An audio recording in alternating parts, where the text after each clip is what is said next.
میرے مولا سجاد نے فیصلے ممبر پہ بیٹھ کر اہل بیت کے خلاف میرے مولا نے آواز کہا ہے، ممبر نہیں کہا۔ جبکہ یزید نے جب آواز دے کر لوگوں نے کہا کہ میں موقع دے دیا، اللہ ابی سفیان یہ اس وقت تک نہیں اترے گا جب تک مجھے ذلیل نہ کر لے۔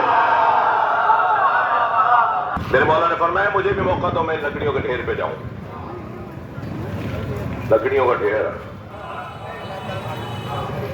فیصلہ ہو گیا، فیصلہ ہو گیا۔ ممبر بہت مقدس جگہ ہے، طے کرے کہ ممبر پہ بیٹھ رہا ہے یہ لکڑیوں کے ڈھیر پہ۔ اگر کیا خاص قاعدہ ہے، فارمولا کیا ہے، مرزا صاحب بیٹھیے گا۔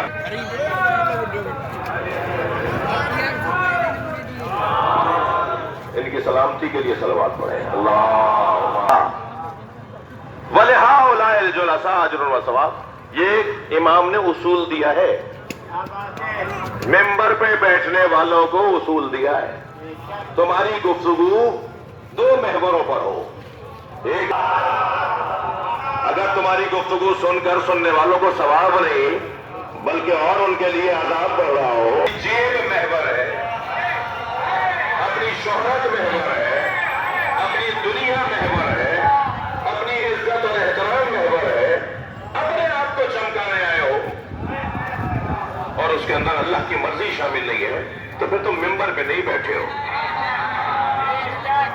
پھر اگر ایسے اس کو الٹا کر لیں تو پھر یہ ممبر نہیں اور لوگوں کے جو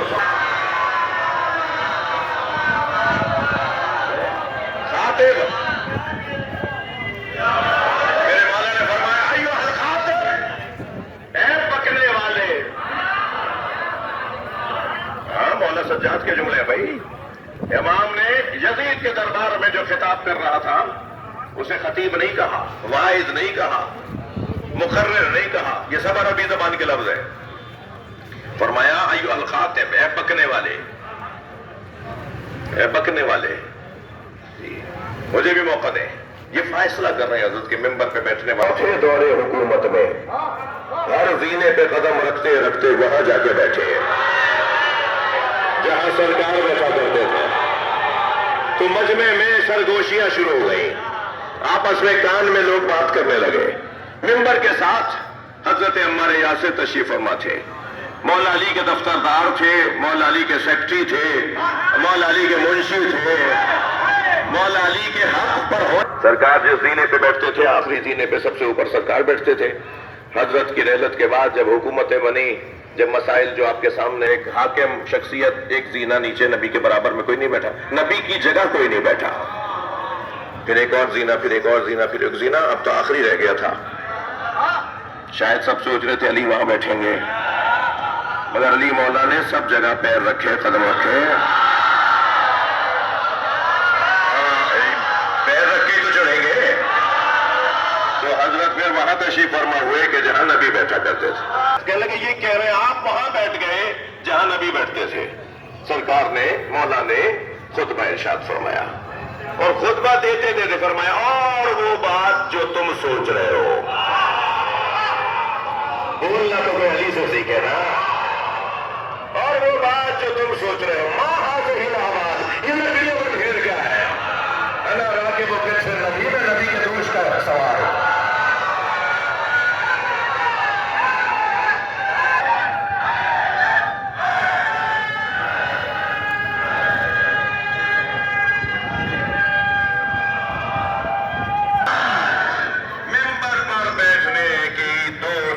ہونا چاہیے۔ میں آپ کے توسط سے خطبہ اور واعظین اور مقررین کے لیے ظاہر ہے آگے بیٹھ کر مجلس سننے کی عادت۔ آج مجھے دوستوں نے بتایا کہ یہ 20واں خمسہ ہے۔ ایک صاحب کہنے لگے اس خمسے میں اتنا مجمع، اس پر بانیان کی بھی محنت ہے اور اس فقیر کا بھی کوئی گوڑ ہے۔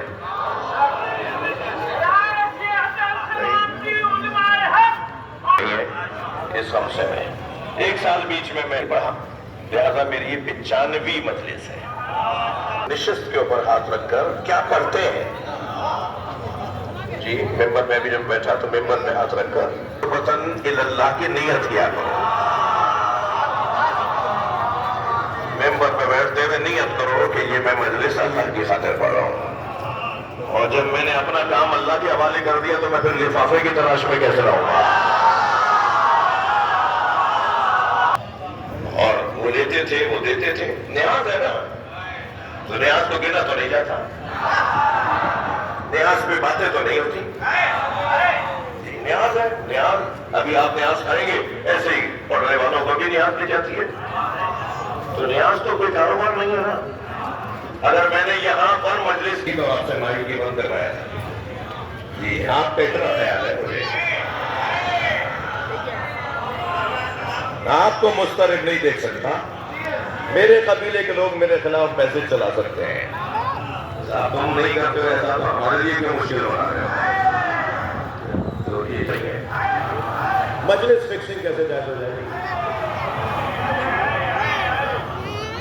برائی میں اپنی کر رہا ہوں، آپ خفا آپ بیٹھے ہوئے، کل بات پڑھیں ذرا محمد و آج میں نے اوپر نیاز فکس کرنا طے کرنا اپنے لیے حرام قرار دیا ہے۔ بیٹا بیٹیا کیا حلال کو کوئی حرام کر سکتا ہے؟ حلال محمد کو کوئی حلال کر سکتا ہے؟ حرام محمد کو کوئی حلال کر سکتا ہے؟ کیا حلال کو کوئی حرام کر سکتا ہے؟ یہ مولا کی محبت میں اور میری شفقت میں، یعنی مجھ پہ شفقت کی وجہ سے تشریف لائے، تو میں حاجت مند ہم سب مثلا ڈاکٹر نے کہا کہ آپ کے لیے ٹھنڈا پانی ذاتاً پینا حرام ہے، اگر ٹھنڈا پانی حرام اصالتاً وہ حلال ہے، مگر عارضی طور پر عارضی طور پر مجھ پر وہ حرام ہے، جسے کہتے ہیں حرمت عارضی، وہ اس لیے میرا ٹھنڈا پانی پینا گناہ ہوگا، اسے کہتے ہیں حرمت عارضی، مگر آپ کے لیے سب کے لیے وہ ٹھنڈا پانی جو کہ ذاتی طور پہ حرام نہیں ہے، اس طرح کے اور مثالیں لے لیجیے آپ، کھٹائی کھانا، فلاں روزہ کھانا، شکر لینا شوگر کے مریضوں کے لیے، یہ سگار نوشی، 50 چیزیں ہیں جو ایک کے لیے حلال اور ایک کے لیے حرام، تو جو ایک کے لیے حلال ہے اور ایک کے لیے حرام ہے وہ حرمت عارضی رکھتا ہے۔ میں تو طے کر سکتا ہوں نا کہ ان پیسے کی خاطر، اس نوٹ کی خاطر، اس دنیا کی خاطر میری روحانیت میں کوئی فرق پڑ سکتا ہے، میری زبان میں اثر نہیں رہے گا،